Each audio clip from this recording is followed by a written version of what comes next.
తండ్రిని ఆరాధించే కృప దేవుడు ఈ మాసంలో అనగా 2010వ సంవత్సరం చివరి 10 నెలలలో 10 నెలలు దేవుడు వాళ్ళందరినీ కూడా కాపాడుతూ వచ్చారు. 10 నెలలు ఎన్నో పరిస్థితులు, ఎన్నెన్నో విధాలుగా 10 నెలల్లో ఎన్ని అపాయాలు, ఎన్ని ప్రమాదాలు, ఎన్ని వ్యాధులు, బాధలు, భయాందోళన. ఏ భయము? కరోనా భయం, ఆందోళన. కొందరు భయముతో కృంగిపోయిన వారు కూడా. అయినను దేవుడు తన మహాకృప చేత మనలను జ్ఞాపకం చేసుకున్నారు. తన కృప చేత మనలను ఏ తెగులు నీ గుడారము సమీపించదు, అపాయము నీ వద్దకు రానే రాదు అని దేవుడు తన దూతలను మనకు కాపుదలిచ్చాడు.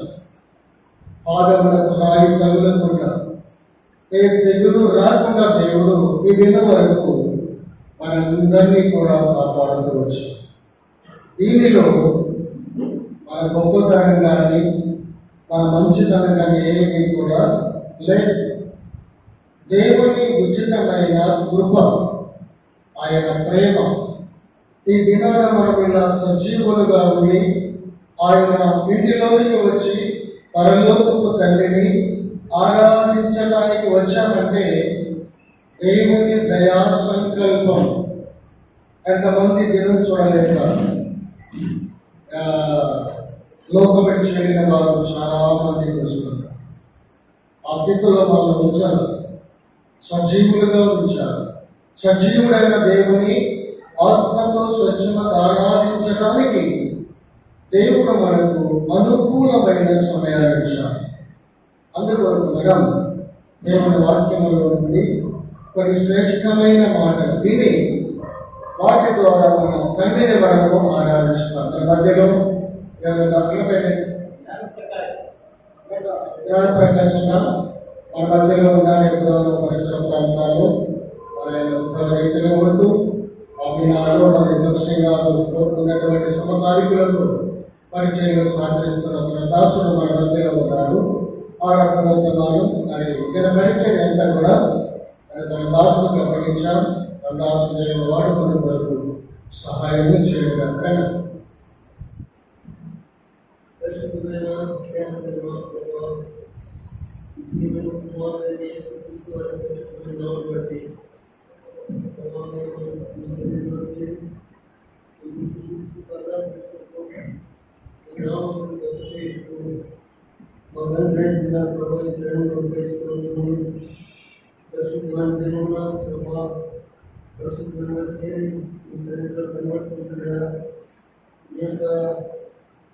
ఆత్మ వివరించి లక్ష్యను పాత్ర చెప్తున్నట్టును లోబట్టుకును సహాయం చేయని మా ప్రార్థన కనిపించుకొని యేసు నామములో పెట్టుకుని ప్రార్థిస్తున్నాం తండ్రి.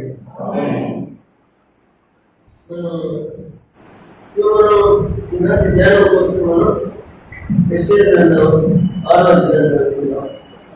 మీ అందరికి పరిచయం వాక్యమే యెషయా గ్రంథం 6వ అధ్యాయం.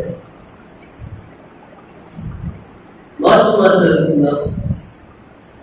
రాజైన మృత్యునందున సంవత్సరము అత్యున్నతమైన సింహాసనంలో ప్రభు వాసుదేవుడు గారిని చూసి ఆయన చొక్కా ఎంచిన దేవాలయం వెళ్ళిపోయాడు.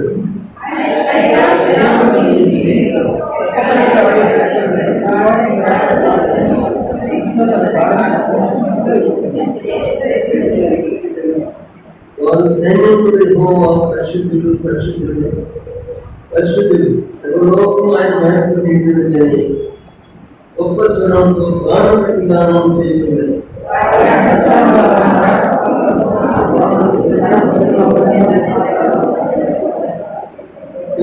నేను అపరిశుభ్రమైన పిల్లలు గలవాడు, అపవిత్రమైన పిల్లలు జన్మ మధ్య నివసించేవాడు.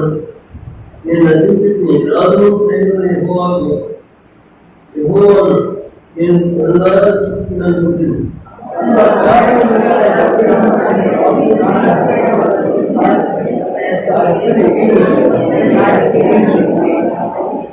నీ కనులు తగిలిన కనుక ఈ పాపమును ప్రాయశ్చిత్తమాయ ఈ దోషము పెరిగిపోయిన అనేను.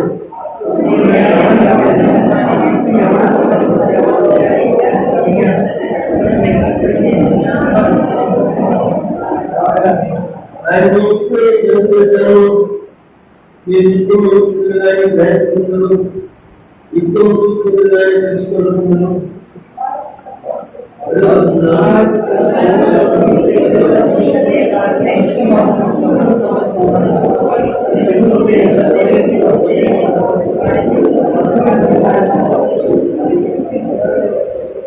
ఎన్నాడు వారికి నేను అడుగు ఆయన నివాసులే పట్టణంలో మనుషులే కలిగిన వాడుకు వరకు దేశం గుర్తుగా కేడు వరకు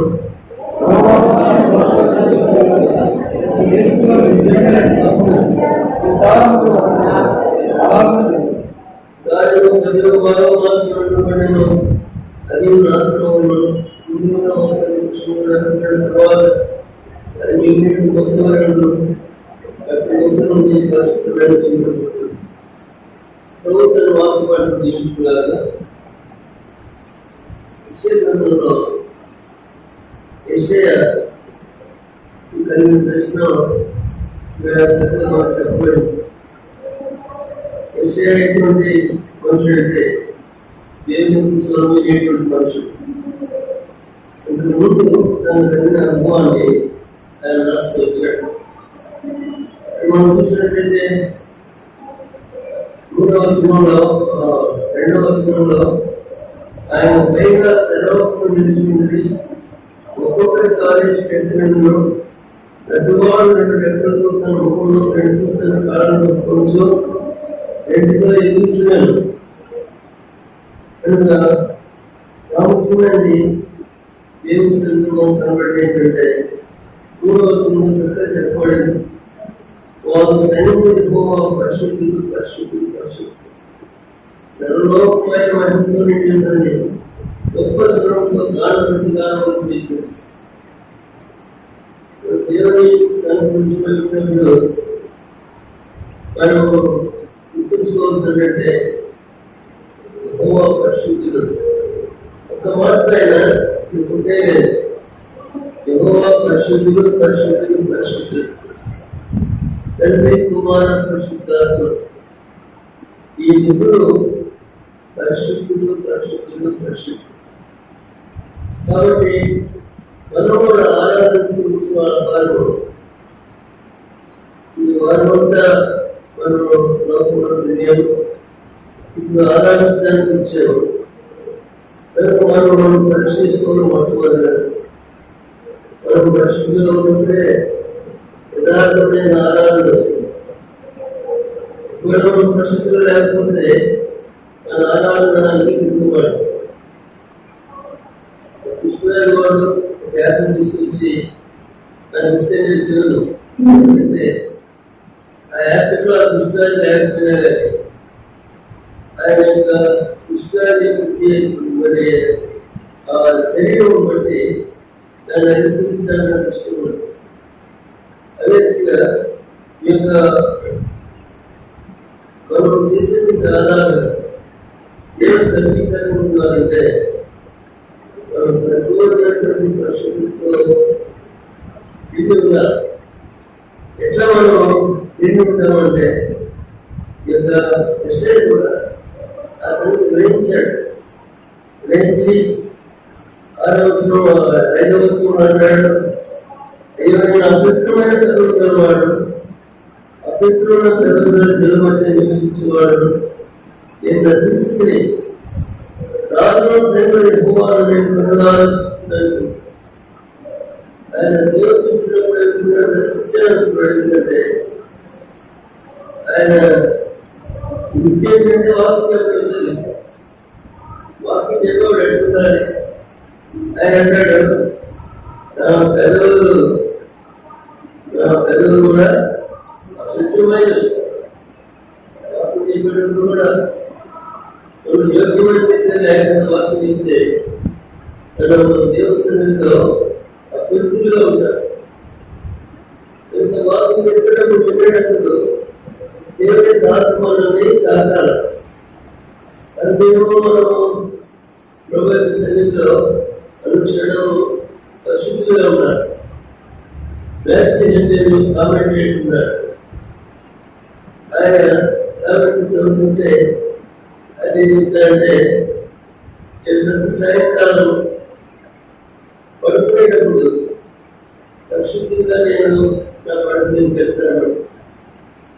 ఉదయాన్ని లేవగానే పరిశుద్ధిగా వేస్తాను. ఇదే పరిశుద్ధి అంతా ప్రాముఖ్యమే. మనం సామాన్యంగా మారుస్తుంటారు, రక్షిస్తుంటారు అని చాలా మంది ఎట్లా జీవిస్తారంటే జీవిస్తూ ఉంటే మనం అందరం ఇప్పుడు అంటే వెంటనే మర్చిపోయేవాడు. వాళ్ళు చూసుకుంది వాళ్ళు చూసుకున్న వాళ్ళు కూడా చాలా మంది మనం చూస్తూ ఉంటాం. నా సొంత జీవితంలో నేను 52వ సంవత్సరంలో మార్పు ఉంచుకున్నాను. 1952వ సంవత్సరంలో నేను నా యొక్క కష్టంగా జీవితాన్ని జాగ్రత్తగానే కాపాడుకుంటున్నాను. దాని రోజు ఎప్పుడో మీటింగ్ జరుగుతుంది. నేను హైదరాబాద్ పనిచేస్తాను కదా. ఆ మీటింగ్ వెళ్తే ఉద్యోగ సేవకులు రైతు లేకని తన గొప్ప ఉద్యోగ సేవకుడు ఆయన వాక్యం చెప్తున్నాడు. ఆయన వాక్యం చెప్పేటప్పుడు కూర్చున్నవాడంటే ఎవరంటే ఒక ఆయన యొక్క బంధువు ఉన్నవాడు. ఆ బ్రదరు ఒక యాక్సిడెంట్ చనిపోయి ఆయన్ని బాధ పెట్టి వచ్చిన బంధువులు చాలా మంది ఎప్పుడో రెండు చాలా మంది ఉన్నారు. ఆ దేవస్థానంలో ప్రశ్న అడిగాడు. అందరూ వరుసగా అందరూ కూర్చొని ఉన్నాడు. ఆ ప్లాన్ కూడా వచ్చి అందరూ మీరందరూ ప్రశ్న అడుగుతా ఉన్నాడు. అందరూ ఆ ప్రశ్న ఏమో చూస్తూ ఉంటే ఆ చనిపోయిన విశ్వాసాన్ని వాడు వాడుకుంటారు. ఆయన అనుకున్నాడు, ఏమనుకున్నాడు. ఈయన వాక్యం చెప్పాడంటే ఒక ప్రశ్న వేశాడు. ఆ ప్రశ్న ఏంటంటే విశ్వాసులు యాక్సిడెంట్ చనిపోతారా అని ప్రశ్న వేశాడు. అందరి చెవులు కళ్ళు అన్ని ఆయన మీద కేంద్రీకరించబడ్డాయి. ఎందుకంటే ఆ సిచ్యువేషన్ అటువంటి ఆయన ఎవరు జవాబు చెప్పకపోతే నేనే దానికి జవాబు చెప్తానని చెప్పాడు. ఏ విశ్వాసం కూడా యాక్సిడెంట్ లో చనిపోవడం చెప్పాడు. అనుకున్నారు ఉంటారు చాలా అయిపోయింది. రెండో ప్రశ్న ఏంటంటే విశ్వాసం అనేవారు ఈ సూత్రం వచ్చుకుంటే అందరూ వేస్తారా పైకి మధ్య ఆకాశంలో ఉండడానికి ప్రశ్న అడిగాడు. ఆయన జవాబు చెప్పాడు, అందరూ లేవని చెప్పాడు. ఎందుకు లేవనంటే ఎవరైతే తాము చనిపోయేంత వరకు ఏ జీవితం జీవిస్తారో వారి మధ్య పైకి వేస్తారని చెప్పాడు. ఆ రెండు ఆయన యొక్క వాక్యం ఏంటంటే అక్కడ చక్కగా మాట్లాడుతాయని చెప్పాడు. ఇంగ్లీష్లో ఆయన చెప్పినప్పుడు అందరూ ఎంతో సంతోషిస్తున్నాను, ఎంతో ప్రయత్నిస్తున్నాను. 52వ సంవత్సరంలో నేను మానవుతున్నా. అప్పుడు నుంచి నా పరిశుభ్రతను కాపాడుకుంటున్నా. కానీ ఆ రోజు పరిపూర్ణత సమర్పించుకున్నాను.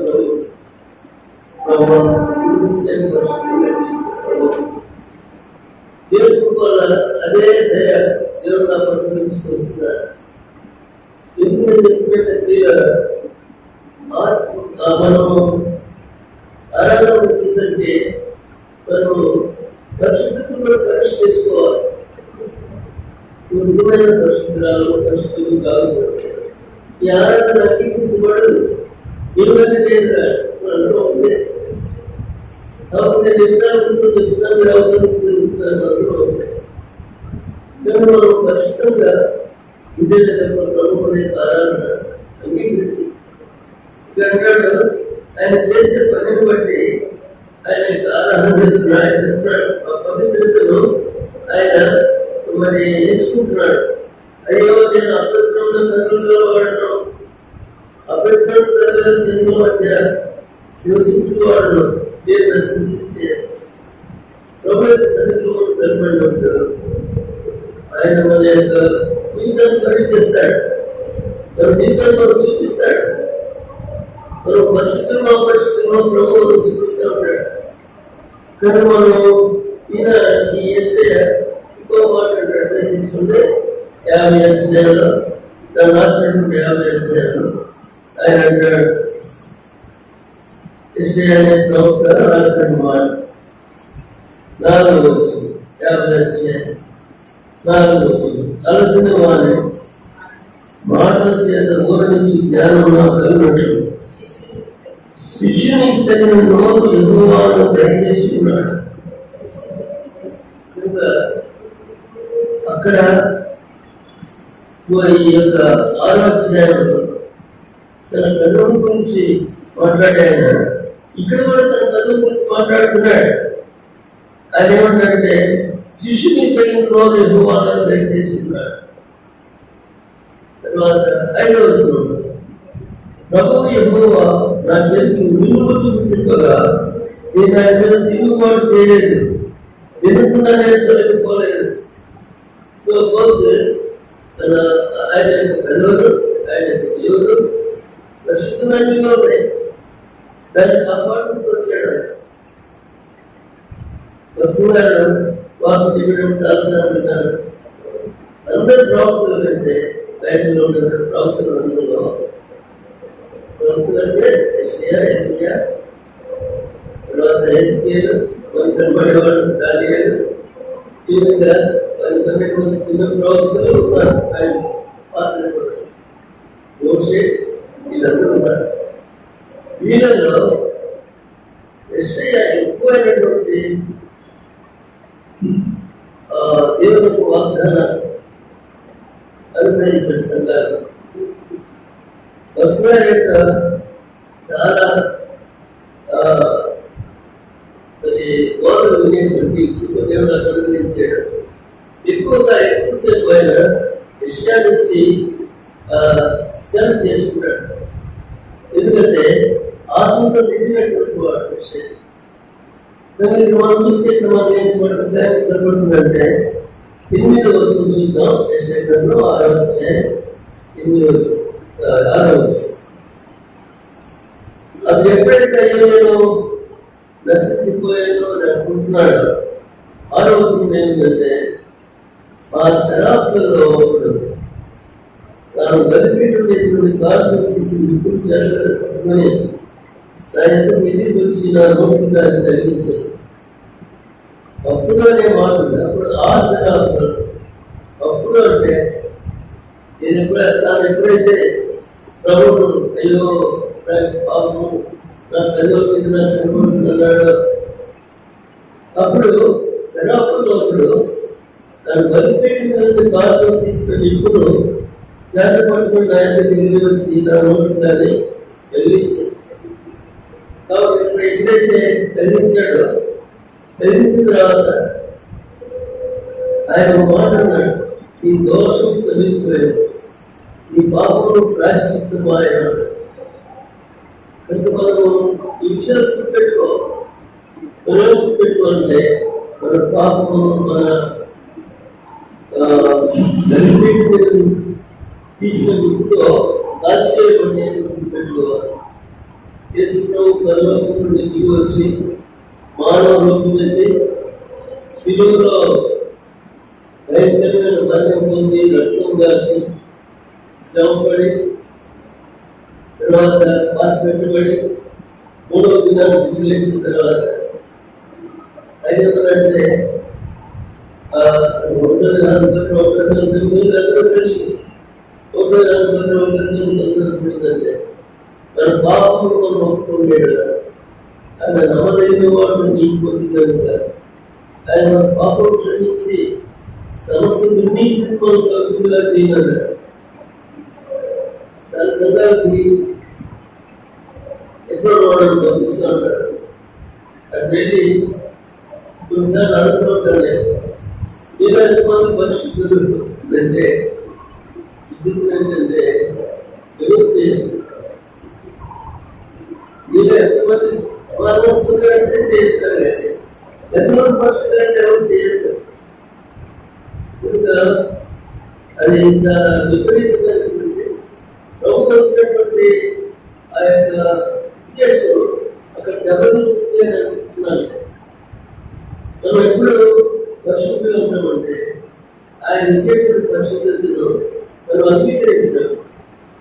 మనం ఏమైనా అంగీకరించాలంటే ఆయన అక్కడ చనిపోయాడు కనుక ఈరోజు నేను పరిశుద్ధురాలు అనేటువంటి మనసు మనకు ఉండాలి, విశ్వాసం ఉండాలి.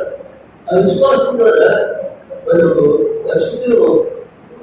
ఎవరో మన చెప్పి ఇక్కడ శరాబ్ వచ్చి చెప్పినట్టు మనకు వినపడుతుంది.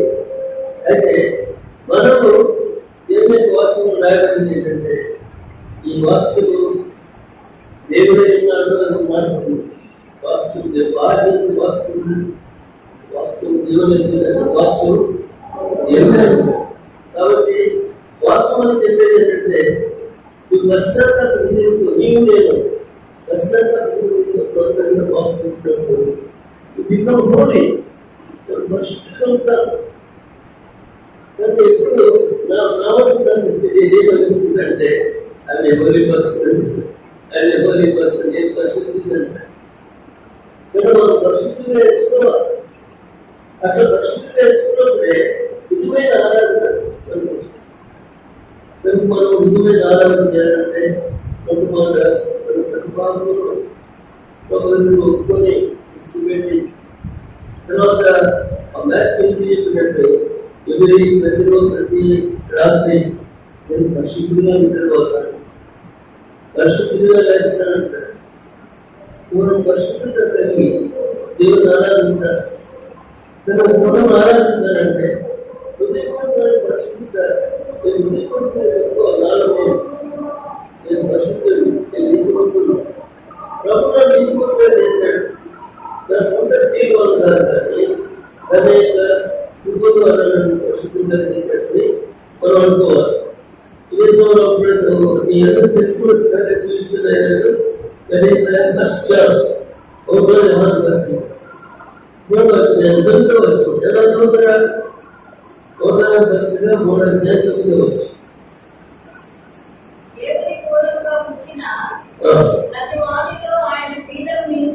దేవునిలో ఉన్న ప్రతి వాడు ఆయన బీజం నిలిచింది కనుక వాడు పాపం చేయడు. వాడు దేవుని మూలంగా పుట్టినవాడు కనుక పాపము చేయజాలడు. పాపం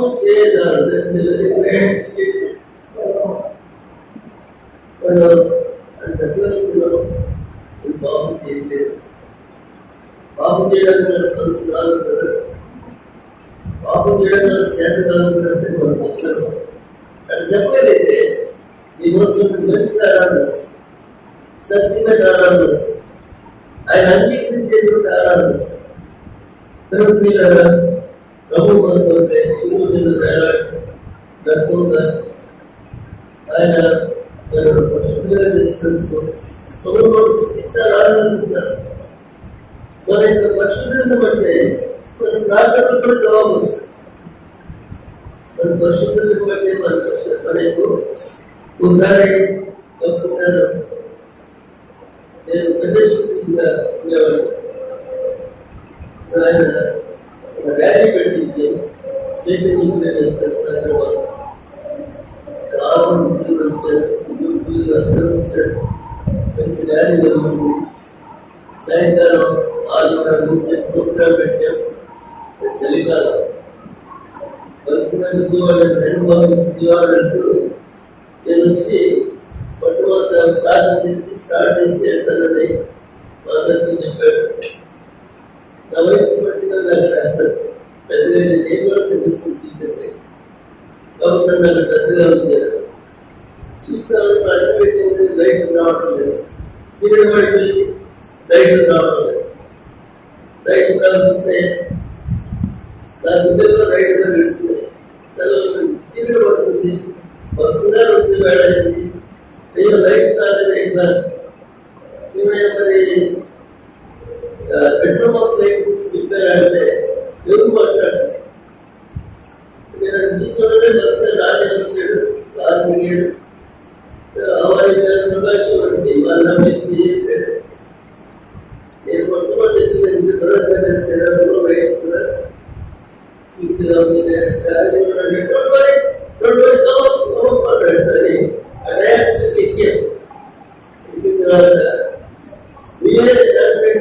ఎవరు వస్తుంది,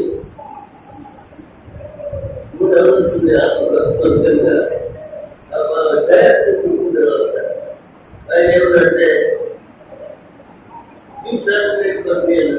ఇవే నాకు తెలుగు చెప్పాలనుకున్నాడు. సరే అన్నాడు. ఏమన్నాడంటే అవతలకు తెలుగు ఫాదర్ అని మొదలుపెట్టి దాంట్లో ఆ బయట ఫస్ట్ టైం కనుక ఆ బయటలో తీసుకుని వందనాలు అంటే ఆయన 20,000 చేసి చెప్పాడంటే ఇప్పుడు ట్రాన్స్లేట్ చేయాలి. ఆయన చేయడానికి పడుకుంటూ దాని తప్పులు వస్తున్నాయి. ఆయన చేయబడిన తర్వాత ఆయన చెప్పిన వర్గంతో జాగ్రత్తగా చెప్పగలిగారు. ఎందుకని చెప్తుంటే ఆయన ఒకళ్ళు రావడం ఈ మీకు రైట్స్ రైట్ కావాలంటారు. పరిశుద్ధులు ఆయన పరిశుద్ధులు ఆయన ఎప్పుడైతే ఆ మాట అన్నాడో సాయంకాలం 7 గంటలకు లైట్ అందువల్ల అందరిలో లైట్ రావు సార్. పడింది 300 రాస్తారని చెప్పాడు. అయితే ఆ దేశం వచ్చి ప్రార్థన చేయగానే లైట్ వచ్చినాయి కనుక పరిశుభ్రత అనేది చాలా ప్రాముఖ్యమే. 19వ అధ్యాయం లూకాసు వార్త లేవీకాండం 19వ అధ్యాయం దానిలో ఏమిటంటే లేవీకాండం 19 నేను పరిశుద్ధుడు కనుక మీరు పరిశుద్ధులైన వాళ్ళు అనే మాట లేవీకాండం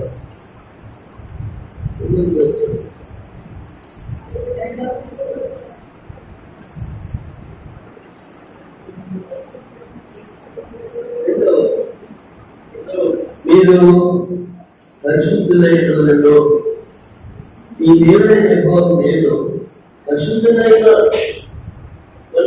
స్టేట్మెంట్స్. ఎందుకు మనం పరిశుద్ధి ఉండాలంటే మన దేవుడు పరిశుద్ధం.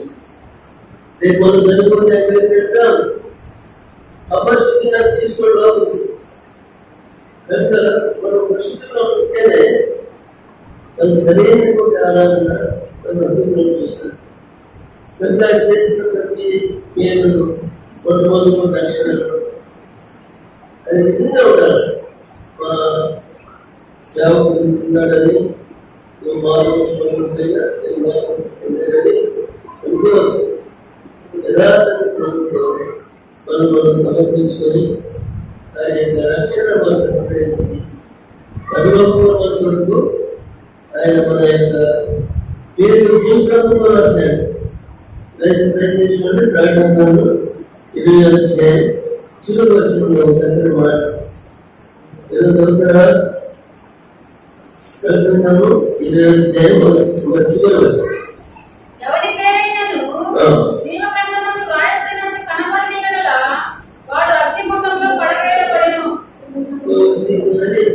ఏంటంటే మన యొక్క జీవితంలో నిశ్చయిత ఉండాలి. నా పేరు జీవితంలో ఉంటుంది, నిశ్చయిత ఉండాలి. నా పేరు జీవితంలో ఉంది, నేను దేవుని బిడ్డని, నేను సరిపోతే పరలోకం పెడతాను అనేటువంటి తలంపు ఉండాలి.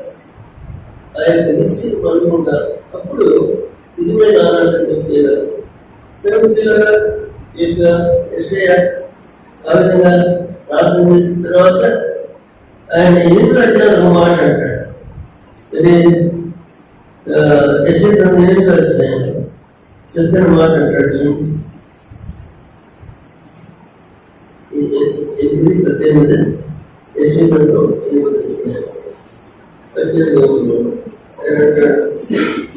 ఇదిగో నేను యెహోవా రక్షించిన పిల్లలను సీయోను కొండ మీద నివసించు సైనికులు యెహోవాను సూచనలుగాను మహత్కార్యములుగాను విశ్రాంతిస్తున్నాను. దేవుడు సేవకుడు ఆయన అంటాడు, నా పిల్లలు ఎట్లున్నారంటే సూచనలుగా మహత్కార్యములు ఉంటారు. ఆయన పిల్లల గురించి మనం వేరే తెలుసుకోవడానికి చదువు కానీ ఇక్కడే చదువుతాం. ఆయన అంటాడు, నేను నా పిల్లలు సూచనలుగా మహత్కార్యాలు ఉన్నారు. ఇంకా మనం పరిశుద్ధిలో ఉంటే మన పిల్లలు మన పరిశుద్ధి మన పిల్లల్లో ప్రాముఖ్యత. ఎందుకంటే పిల్లలు తల్లిదండ్రులు చూసే నేర్చుకుంటారు. వాళ్ళు మన విభాగం వాళ్ళు ప్రభు దృష్టిగా అప్పుడు ఆరాధన ప్రభు నిర్వహిస్తాడు. ఈ ఆత్మ సంతోషంలో దేవుని సన్నిధిలో గొప్పగా ఆశపడి ఆయన గురించి భగవాన్ స్తోత్రములు దేవులో పాపం తీసివేశారు, రక్షణలో ప్రకటించారు, తెలియజేయడం చేశారు, నేను రక్షితంగా ఉండగలిగేటట్టు చేసిన దగ్గరకు వచ్చాను ప్రభావ ఈ కుటుంబాన్ని ప్రభావం కలిసి కలిగి